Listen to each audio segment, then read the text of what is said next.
اگر انسان کے سر پر غربت، افلاس اور موت کا ڈر نہ ہوتا تو وہ کبھی بھی قبر کا خوف نہ رکھتا اور خوف خدا نہ رکھتا۔ غم سے روح میں توانائی آتی ہے۔ بروں کی صحبت نیکوں سے بدگمان کر دیتی ہے۔ اللہ تعالیٰ نے مجرموں کو دنیا اور آخرت میں ذلیل کرنے کا وعدہ کر لیا ہے۔ انسان رات میں بھی کوئی گناہ کرے تو صبح اس کے چہرے پر ذلت ہوتی ہے۔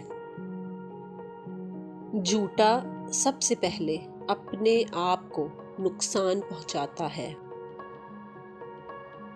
فکر ایک ایسا آئینہ ہے جس میں نیک اور بد کا مشاہدہ کیا جا سکتا ہے۔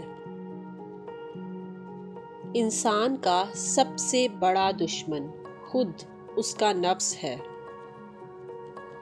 خدا شناس لوگ دنیا کو اپنا دشمن تصور کرتے ہیں۔ دوستوں اور مہمانوں پر اخراجات کا حساب اللہ تعالیٰ نہیں لیتا۔ جسے اللہ تعالیٰ ذلیل کرنا چاہے وہ دولت کی تلاش میں لگ جاتا ہے۔ جو توقع تم دوسروں سے کرتے ہو پہلے تم خود اس کی تکمیل کرو۔